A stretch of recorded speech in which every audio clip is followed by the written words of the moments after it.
Hello plus 2 बच्चों, कैसे हो? गुड। सो बच्चों, this is our 16th class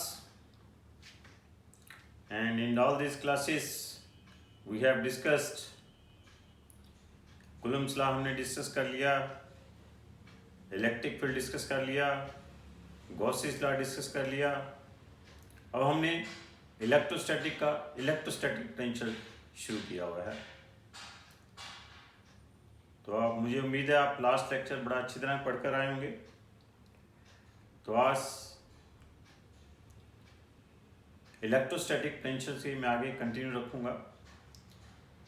तो बच्चों, जैसे पता है कि ये सभी क्लासेस मेरी इस देश को समर्पित है, इस देश के कोरोना वॉरियर्स को समर्पित है, पीएम केयर फंड को समर्पित है। तो बच्चों, आज से नया लेक्चर का नया टॉपिक, जो कल जो हम टॉपिक कर रहे थे उसको कंटिन्यू रखने से पहले हम शांति पाठ करेंगे।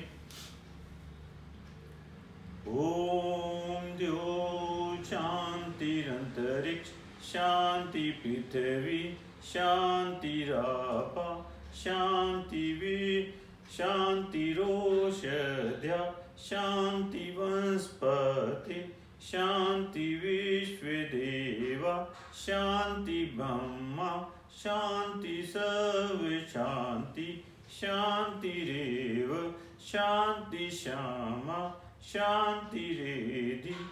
ओम शांति शांति शांति। बच्चों, मैंने आपको लास्ट लेक्चर में इलेक्ट्रोस्टैटिक पोटेंशियल डिस्कस किया था। क्या कहा था मैंने? कि सिंपल कहा था कि पोटेंशियल एनर्जी क्या होती है कि वंस अवर कहीं पे भी सिस्टम में फोर्सेस एग्जिस्ट कर रही है तो उन फोर्सेस के कारण वहां पे पोटेंशियल एनर्जी एग्जिस्ट करेगी। तो चार्जेज है, in between the charges there is repulsive or attractive forces. Due to these repulsive or attractive forces, energy is stored in the system of charges. That energy is called electrostatic potential energy. जैसे gravitational force के कारण gravitational potential energy थी, तो यहाँ पे electrostatic force के कारण कौन सी एनर्जी है? इलेक्ट्रोस्टैटिक पोटेंशियल एनर्जी है। तो क्या कहा था कि how it is defined and it is calculated for a system of two charges. तो इसको मैंने सिंपल डिफाइन किया था कि it is the amount of work done when a charge is brought from infinity to any point inside the electric field of the source charge without accelerating. तो क्या कहा था कि ये वर्क डन जो है that is stored in the form of electrostatic potential energy. तो ये वर्क मैंने कैसे कैलकुलेट किया था कि this is equal to minus of integration of infinity to r F d r. तो एफ की वैल्यू सब्स्टिट्यूट कर इसे सॉल्व कर लिया था। तो ये वर्क डन की capital Q small q divided by r आ गया था। और ये क्या कहा था कि this work is stored in the form of potential energy. तो ये पोटेंशियल एनर्जी क्या आ गई थी? K capital Q small q by r. This is the potential energy, electrostatic potential energy due to repulsive forces. अगर आपने attractive forces अगर opposite charge लेकर आ रहे हो तो पोटेंशियल एनर्जी क्या आ जाएगी? माइनस के capital Q small q by r. तो in brief I told you कि due to repulsive forces electrostatic potential energy is positive and due to attractive forces it is negative. और यही मैंने आपको कहा था कि अगर रिपल्सिव फोर्सेस के केस में r increases potential energy decreases, r decreases potential energy increases. And for attractive forces इससे रिवर्स था, if r increases potential energy increases, are decreases potential energy decreases. फिर उसके बाद मैंने कहा था कि अगर यही चार्ज इलेक्ट्रिक फील्ड में एक पॉइंट से दूसरे पॉइंट की तरफ मूव करता है तो वहां पे जो वर्क डन होगा that will give the potential energy difference.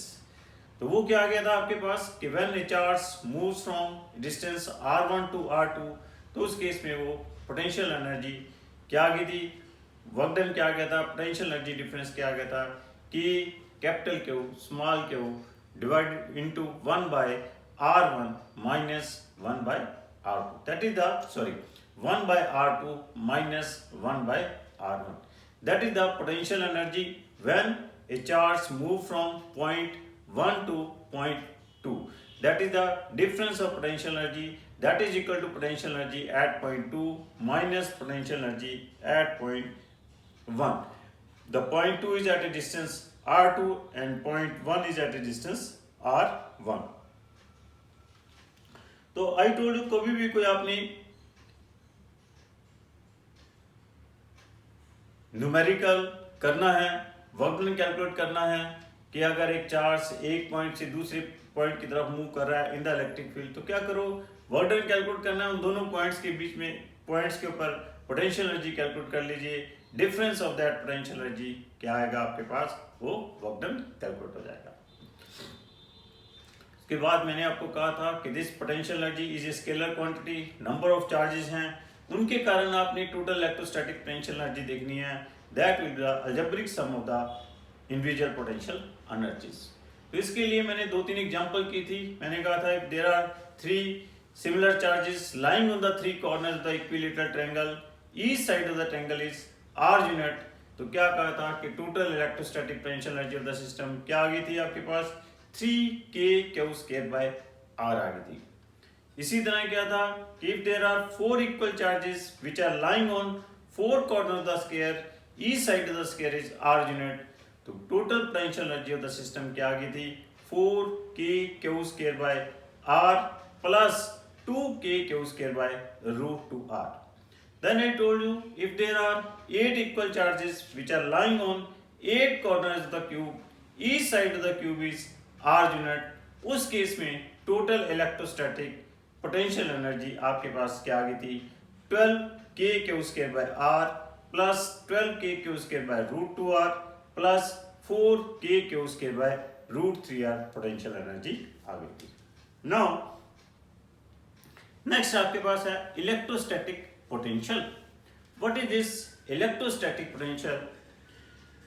Potential means कि किसी का कितना, कोई भी चार्ज कितना वर्क कर सकता है, that is called its potential. तो हाउ इट इज डिफाइंड, कहते हैं it is the amount of work done per unit charge, it is the amount of work done per unit charge when it is brought from infinity to any point inside the electric field of source charge without accelerating।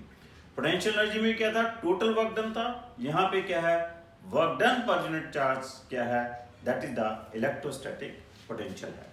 तो आपके पास same इसकी भी, अगर किसी point charge के कारण आपने electrostatic potential निकालना है तो आपके पास सेम ही डेरिवेशन होगी, बिल्कुल जैसे आपने इलेक्ट्रोस्टैटिक पोटेंशियल एनर्जी की डेरिवेशन की थी वैसे ही आपने ये इसके इलेक्ट्रोस्टैटिक पोटेंशियल की डेरिवेशन आप electrostatic potential due to a point charge के कारण किसी भी डिस्टेंस के ऊपर निकाल सकते हो। Suppose here this is a charge which is lying outside the electric field of this source charge, it is brought at point A at a distance r from this source charge where it moves through a small distance dr. Here in this case the work done by this charge when it is brought from infinity to at a distance r will be equal to minus f dr, जिसे मैंने कल बहुत अच्छी तरह explain कर दिया था और मैंने आपको कल कह भी दिया था कि इस सारे में एक ही डेरिवेशन है, इसी डेरिवेशन से आप सब कुछ इलेक्ट्रोस्टैटिक पोटेंशियल एनर्जी भी हम ड्राइव कर लेंगे, इसी से हमारे पास पोटेंशियल ड्राइव हो जाएगा, यहीं से पोटेंशियल डिफरेंस ड्राइव हो जाएगा, यहीं से पोटेंशियल एनर्जी डिफरेंस भी ड्राइव हो जाता है। तो this is equal to minus of infinity to r f dr और this is infinity to r f की वैल्यू क्या होगी, that is k capital Q small q by r square dr और इसे सॉल्व करोगे this becomes k capital Q by small r। This is the work done when this charge is brought from infinity to any point inside the electric field of source charge। तो अभी हमने क्या definition दी है, potential की definition क्या दी है, potential is work done per unit charge. तो क्या आ जाएगा, this will be equal to k capital Q small q by r divided by q. This will be cancel out. This is the electrostatic potential due to a point charge. What is this? K capital Q divided by small r. So this electrostatic potential यहाँ से बड़ा clear है कि this electrostatic potential is a scalar quantity. It is a positive due to a positive charge and it is negative due to a negative charge. As this electrostatic potential is a scalar quantity, तो यहाँ पे भी हम कह सकते हैं अगर आपके पास there are number of charges, अगर number of charges हैं तो उन number of charges के कारण किसी एक पॉइंट के ऊपर आपने electrostatic potential निकालना है, तो what you will do कि you will calculate the electrostatic potential at that point due to all the charges and will add and they will added algebraically. तो उस पॉइंट के ऊपर उन सभी चार्जेस के कारण इलेक्ट्रोस्टैटिक पोटेंशियल आ जाएगा। लेकिन आपने एक चीज को ख्याल रखना होगा कि पॉजिटिव चार्ज के कारण इलेक्ट्रोस्टैटिक पोटेंशियल पॉजिटिव लेना होगा, नेगेटिव चार्ज के कारण पोटेंशियल नेगेटिव लेना होगा। Due to positive charge it will be positive and due to negative charge it will be negative. For example आपके पास there are 3 equal charges which are lying at the 3 corners of the equilateral triangle. Each side of the triangle is suppose L unit. Each side of triangle is L unit, and you have to calculate the electrostatic potential at the center of this, at the centroid of this triangle. इस triangle के centroid के ऊपर आपने electrostatic potential निकालना है। तो इस centroid के ऊपर पोटेंशियल क्या होगा, इस फर्स्ट चार्ज के कारण भी होगा, सेकंड के कारण भी होगा, थर्ड के कारण भी होगा। Total electrostatic potential at centre क्या होगा, potential due to 1, potential due to 2 plus potential due to third charge.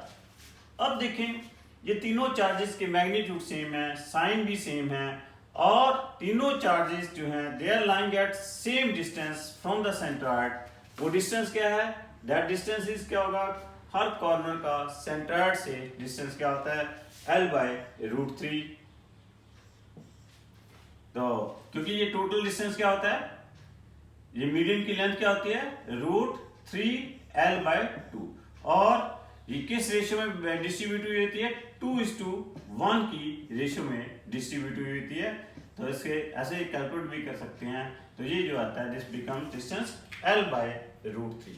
तो आपके पास total potential at point c क्या आ जाएगा, V1 V2 V3 इक्वल है, तो दिस विल बी 3V और V क्या होगा, KQ L/√3। तो this becomes 3√3 KQ/L। This is the total electrostatic potential at the centroid of the triangle. Clear. अगर आपके पास ऐसी हो कि there are 4 equal charges which are lying on the 4 corners of the sphere, each side of the sphere is L unit, what is the electrostatic potential at the center of the sphere?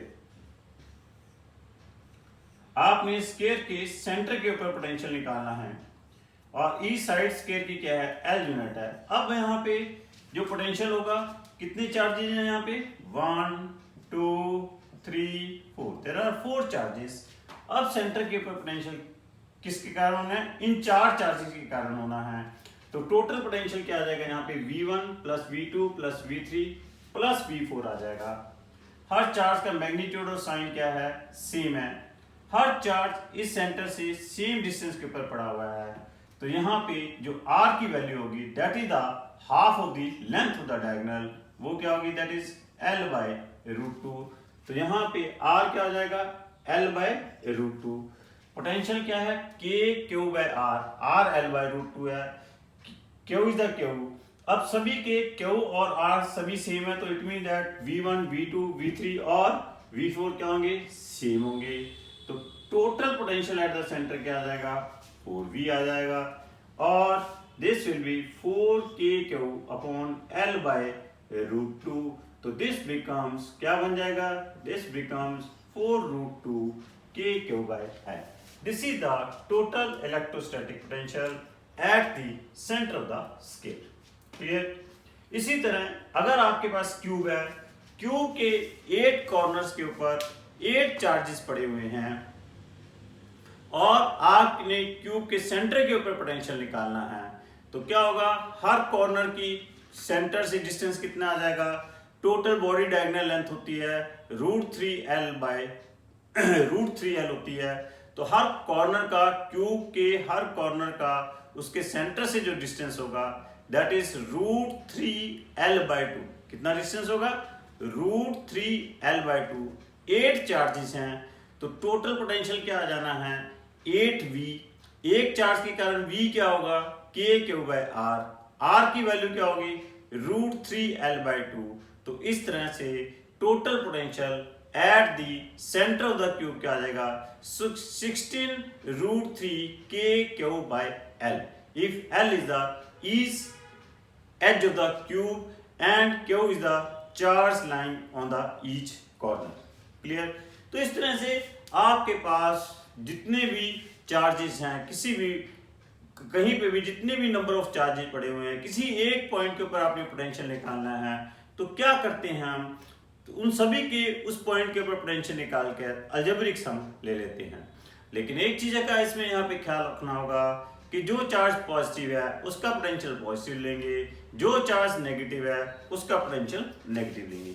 एक और आपको मैं एक अच्छी सी example कराता हूँ. It is asked कि there are an infinite number of equal charges. There are an infinite number of equal charges which are lying on x-axis at x is equal to 1, x is equal to 2, x is equal to 4. These are the distances where an infinite x is equal to 1 meter, x is equal to 2 meter, x is equal to 4 meter and so on. At these distances, these are the equal charges are lying. और क्या, what is the question कि calculate the electrostatic potential at the origin. origin के ऊपर इन सभी charges के कारण potential क्या होगा. तो ओरिजिन के ऊपर इन सभी चार्जेस के कारण पोटेंशियल क्या होगा, इस क्यू के कारण भी होगा, इस क्यू के कारण भी होगा, इस क्यू के कारण भी होगा. और इस तरह से क्या कह रहा है कि there are infinite number of charges हैं. तो ये जो चार्ज पड़ा हुआ है, इस चार्ज के कारण पोटेंशियल क्या हो जाएगा, k/R. R क्या है, 1. इस सेकंड चार्ज के कारण ओरिजिन के ऊपर पोटेंशियल कितना आ जाएगा, क्योंकि इस ओरिजिन का डिस्टेंस ओरिजिन से कितने डिस्टेंस के ऊपर है, ये 2 मीटर डिस्टेंस के ऊपर है, तो इसके कारण पोटेंशियल कितना आ जाएगा, k/2. और इस तरह से आपके पास थर्ड के कारण क्या हो जाएगा, k/4. इस तरह से आपके पास total potential at the origin के ऊपर टोटल पोटेंशियल क्या आ जाएगा, potential due to 1, potential due to 2, potential due to 3 and so on. तो फर्स्ट चार्ज के कारण पोटेंशियल कितना आ रहा है, k/1. सेकंड के कारण कितना आ रहा है, k/2 plus k/4 plus so on. अब यहाँ पे हम क्या करेंगे, k we will take it outside. अंदर क्या रह जाएगा, 1 plus 1/2 plus 1/4 dash dash up to infinity. तो बच्चों ये क्या है, this is an infinite GP series. GP series क्या होती है, ऐसी सीरीज जिसके दो कंजक्टिव टर्म्स की रेशियो क्या रहती है, सेम रहती है. ऐसी सीरीज को हम क्या कहते हैं, जीपी सीरीज कॉल करते हैं. जैसे आपके पास ये है AR square, this is called GP series. इस सीरीज की क्या खासियत है, सेकंड को फर्स्ट से डिवाइड कर रहे हो तो आपके पास क्या आ रहा है, R. थर्ड को सेकंड से डिवाइड कर रहे हो तो क्या आ रहा है, R. So on. मींस किसी भी दो कंजक्टिव टर्म्स को डिवाइड कर रहे हो, रेशियो ले रहे हो, वो रेशियो क्या रह रही है, कांस्टेंट रह रही है. ऐसी सीरीज को हम क्या कहते हैं, जीपी सीरीज कॉल करते हैं. और किसी भी इनफाइनाइट जीपी सीरीज का जो सम होता है वो क्या होता है, A/1 - R. ये क्या कहलाते हैं यहाँ पे, फर्स्ट टर्म. R क्या होते हैं यहाँ पे, कॉमन रेशियो. और इस केस में फर्स्ट टर्म क्या है, 1, कॉमन रेशियो क्या है 1/2, क्योंकि 1/2 डिवाइड बाय 1/2, 1/4 डिवाइड बाय 1/2, 1/2। तो कॉमन रेशियो इस केस में क्या आ गया 1/2। तो यहाँ पे हम क्या करेंगे, a की वैल्यू का क्या रख देंगे, a is here 1, r is here 1/2, तो दिस बिकम्स 2k3। मतलब ये जो आपके पास इनफाइनाइट जीपी सीरीज है इसका सम क्या आ गया 2 आ गया। तो total potential at the origin कितना आ गया 2k3 आ गया। तो इस तरह से अगर आपके पास इलेक्ट्रोस्टैटिक पोटेंशियल कैलकुलेट करने आ जाते हैं नंबर ऑफ चार्जेस के कारण, कुछ नहीं करना, आपने उस पॉइंट के ऊपर सभी चार्जेस के कारण पोटेंशियल देख लेने हैं और उन सभी के पोटेंशियल्स का अलजेब्रिक सम देख लेना है। तो आपके पास क्या आ जाएगा total potential at that point आ जाएगा। क्लियर? तो आपके पास सिंपल इलेक्ट्रोस्टैटिक पोटेंशियल एक चार्ज सर्कुलर रिंग के कारण कैलकुलेट करना आ सकता है उसके एक्सिस के ऊपर। अगर सपोज करो कि व्हाट इज कि calculate the electrostatic potential at the on the axis of A charge circular ring. अगर उस एक हमारे पास ये सर्कुलर रिंग है जिसके ऊपर एक positive charge Q uniformly distribute हुआ है। This is a circular ring on which this positive charge is distributed uniformly। ये पॉजिटिव चार्ज जो है इसके ऊपर यूनिफॉर्मली डिस्ट्रीब्यूट हुआ है और इस रिंग का जो रेडियस है वो क्या है r है। आपने एक पॉइंट A है जो कि कहां पे लाई कर रहा है, it is lying at a distance x from the centre of the ring. इस पॉइंट के ऊपर आपने इलेक्ट्रोस्टैटिक पोटेंशियल कैलकुलेट करना है।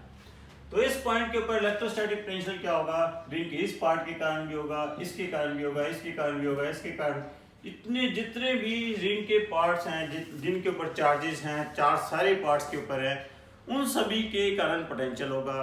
तो आप उन सभी के पोटेंशियल को ऐड करके टोटल पोटेंशियल निकाल सकते हो। तो इस तरह से आप एक रिंग का एक स्मॉल पार्ट कंसीडर कर सकते हो। सपोज करो कि मैंने रिंग का एक स्मॉल पार्ट कंसीडर कर लिया जिसकी लेंथ कितनी है dl है, और ये जो है इस पॉइंट A का इस dl से डिस्टेंस कितना है, that is √r² plus x² है। तो पोटेंशियल ड्यू टू सपोज इस dl के ऊपर चार्ज कितना है dq है, तो A पॉइंट के ऊपर जो पोटेंशियल होगा due to this small element dl dv कितना हो जाएगा कि into charge divide by distance that is √r² plus x²। Total potential क्या हो जाएगा v निकालेंगे तो इसे क्या कर देंगे हम इंटीग्रेट कर देंगे, तो आपके पास क्या आ जाएगा टोटल पोटेंशियल आ जाएगा। तो this will be equal to क्या आ जाएगा k upon √r² plus x² integration of dq। Integration of dq क्या होगा q होगा, तो total potential at the centre क्या आ जाएगा kq divide by √r² plus x²। So this is the potential at a distance x from the center of the ring on which a positive charge q is distributed, r is the radius of the ring। तो ये इसके axis के ऊपर potential calculate हो गया। किसके axis के ऊपर पोटेंशियल कैलकुलेट हो गया, चार सर्कुलर रिंग के एक्सिस के ऊपर पोटेंशियल कैलकुलेट हो गया। कितने डिस्टेंस के ऊपर, x डिस्टेंस के ऊपर। वो x डिस्टेंस कहां से है, सेंटर के ऊपर है। इस रिंग के ऊपर टोटल चार्ज कितना डिस्ट्रीब्यूट हुआ है, q है। इस रिंग का रेडियस कितना है, r है। और यही आपने क्या कैलकुलेट करना हो कि what is the electrostatic potential at the centre of the ring, ring के सेंटर के ऊपर कैलकुलेट करना हो तो उसके लिए हम x की वैल्यू क्या कर देंगे, जब ये पॉइंट A से C आ जाएगा x क्या हो जाएगा 0 हो जाएगा, तो रिंग के सेंटर के ऊपर पोटेंशियल कितना आ जाएगा kq/r। Potential at the centre of the ring, यहाँ पे पोटेंशियल क्या आना है kq/r, और इस पॉइंट के ऊपर क्या है kq/√r² plus x²। So this is the potential due to a charge circular ring on its axis। तो इस तरह से पोटेंशियल निकालना थोड़ा सिंपल है as compare to electric field intensity. Reason being it is a scalar quantity, तो जब भी हम पोटेंशियल निकाल रहे हैं तो सिंपल हम क्या कर रहे हैं, अलजेब्रिक सम उसका ले रहे हैं।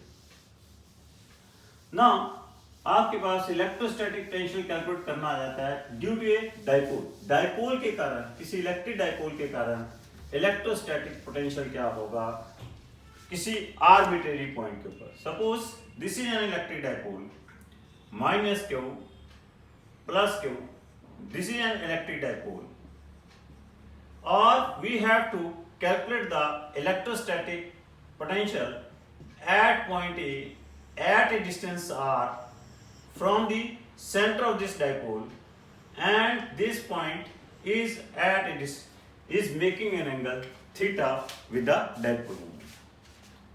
So we are now calculating the, क्या कैलकुलेट कर रहे हैं, इलेक्ट्रोस्टैटिक पोटेंशियल। किसके कारण कैलकुलेट कर रहे हैं, इलेक्ट्रिक डाइपोल के कारण कैलकुलेट कर रहे हैं, जिसका डाइपोल मोमेंट कितना है, P है।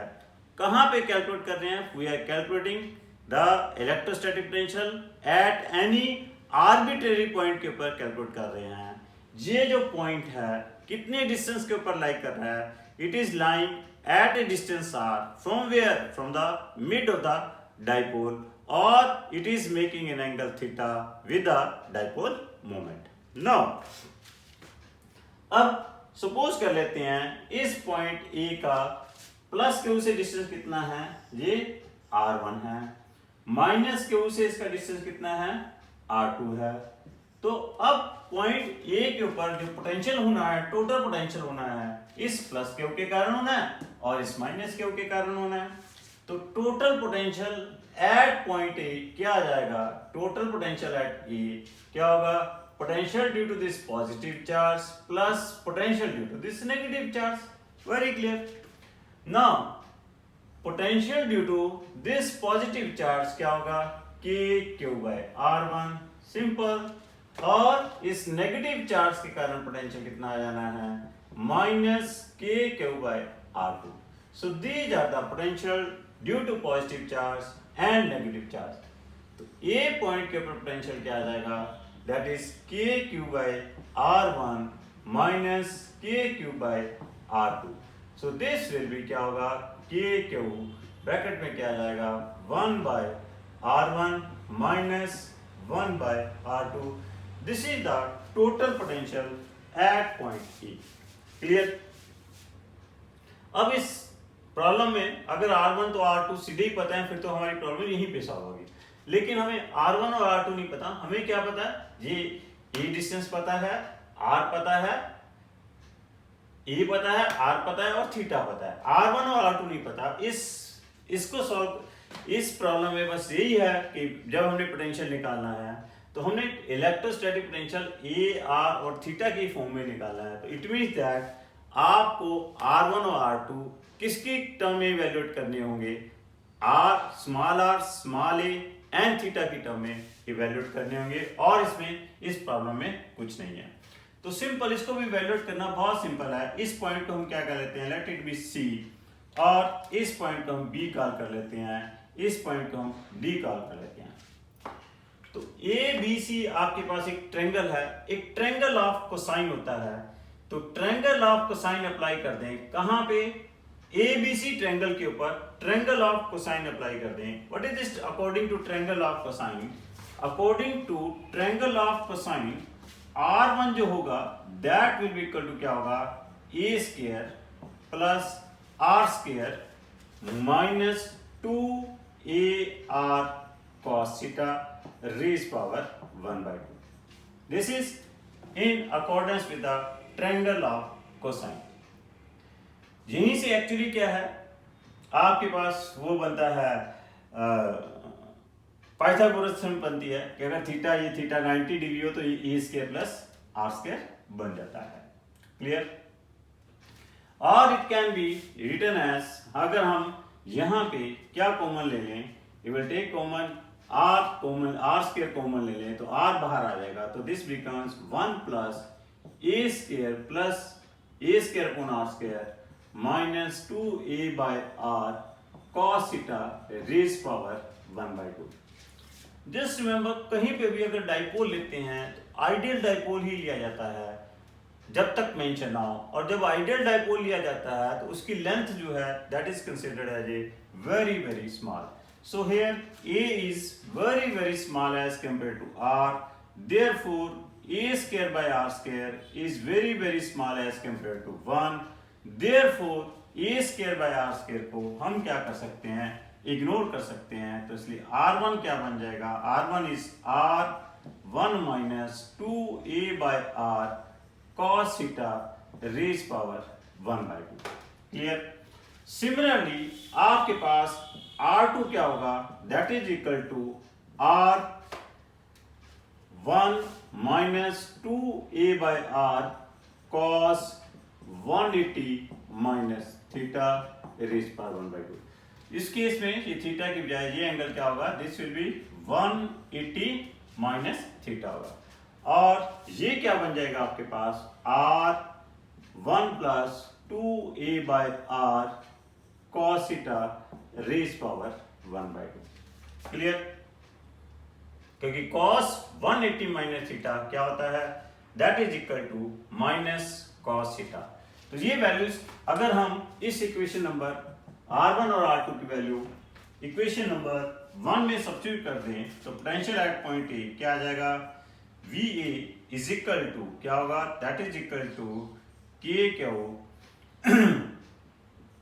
1 by R1 minus 2a by r cos theta raised power 1 by 2 minus R1 plus 2a by r cos theta raised power 1 by 2. Clear. जो मैंने R1 और R2 की वैल्यू है ये कहां सब्स्टिट्यूट कर दी, it is substituted in equation number 1. अब यहां से हम क्या कॉमन ले लें, 1 by r कॉमन ले लें तो ये क्या बन जाएगा, this is equal to k q by r, और ये जो डिनोमिनेटर वाली टर्म है इसको हम ऊपर ले जाएं तो ये क्या बन जाएगी आपके पास पूरी term, this becomes 1 minus 2a by r cos theta raise power minus 1 by 2 minus 1 plus 2a by r cos theta raise power minus 1 by 2. Clear. ये हमने R1 और R2 की वैल्यू कहां सब्स्टिट्यूट कर दी, इक्वेशन नंबर 1 में substitute कर दी. Equation number 1 में substitute करने के बाद हमने R कॉमन ले लिया, और R कॉमन लेने के बाद जो डिनोमिनेटर में टर्म पड़ी हुई है उसको न्यूमरेटर में ले गए. अब ये इस टर्म के ऊपर और इस टर्म के ऊपर हम बाइनोमियल एक्सपेंशन अप्लाई करेंगे. व्हाट इज बाइनोमियल एक्सपेंशन, कहते हैं 1 plus x raise power n. Binomial expansion क्या होती है, 1 plus x raise power n is equal to क्या होता है, 1 plus nx ignoring higher terms, and this is only valid when x is very very small as compare to 1. 1 plus x का power n is equal to क्या होता है, 1 plus nx होता है. यहां पे भी 2a by r cos theta is very very small as compared to 1 है, तो इसके ऊपर हम क्या अप्लाई कर देंगे, बाइनोमियल एक्सपेंशन अप्लाई कर देंगे. तो ये क्या बन जाएगा आपके पास, this becomes k q by r that is equal to 1 plus a by r cos theta minus क्या बन जाएगा, 1 minus a by r cos theta. ये ब्रैकेट खोलेंगे तो क्या बन जाएगा, k q by r, this becomes 2a cos theta by r. ये बन जाएगा. क्लियर. तो this is can be written as k q into 2a cos theta by r square. What's about q upon 2a? Q upon 2a क्या होगा, this is the electric dipole moment.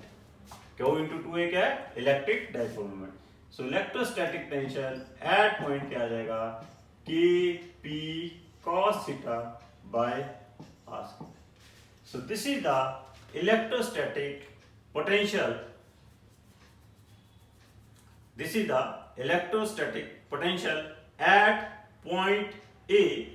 At point A due to an electric dipole at any at point A due to an electric dipole. That point is lying at a distance r from the mid of dipole, making an angle theta with the dipole moment.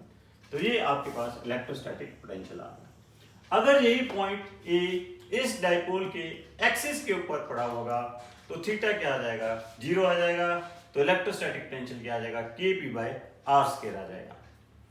अगर यही point इस dipole के equatorial plane पे पड़ा होगा तो उस case में थीटा की वैल्यू क्या आ जाएगी, 90 डिग्री आ जाएगी, cos 90 0 हो जाएगा, इलेक्ट्रोस्टैटिक पोटेंशियल 0 हो जाएगा। क्लियर?